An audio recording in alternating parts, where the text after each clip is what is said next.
In today's video, I'm going to teach you how to search for content in Cisco Webex Teams. If you've ever scrolled endlessly trying to find a message, a file, or a person, this walkthrough will help you get exactly what you need, fast. Start by opening the app.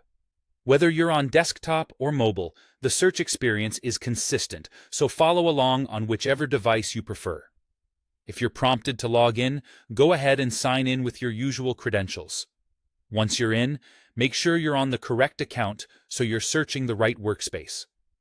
Next, click Teams and choose the team you want to work in. Think of a team as a container that groups related conversations and projects together. Inside that team, select the specific space where the conversation or files live. Spaces are the focused rooms where day-to-day collaboration happens, and choosing the right one keeps your results relevant. Now, look to the top right corner and click the magnifying glass. This opens the dedicated search view. You'll notice it shows "in," followed by the space name you selected.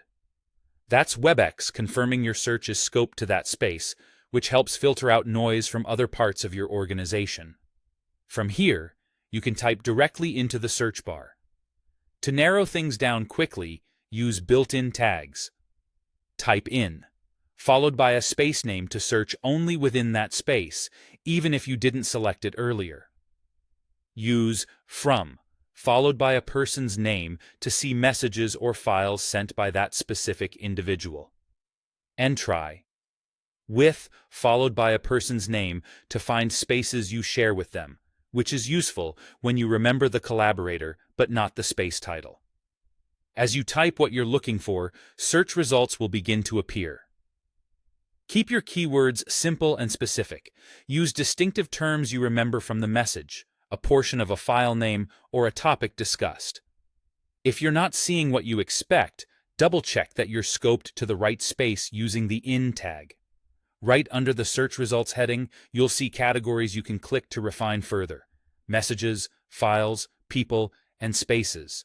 Choose messages if you want text conversations, files to zero in on documents and attachments, people to locate a colleague's profile, and spaces to jump into the right room quickly. Switching categories is an easy way to surface exactly the kind of content you need without changing your keywords. That's it. Open the app, sign in if needed, pick your team and space, click the magnifying glass, use tags like "in," "from," and "with" to target your query, type your terms, and filter by messages, files, people, or spaces. Follow these steps, and you'll find what you need in seconds.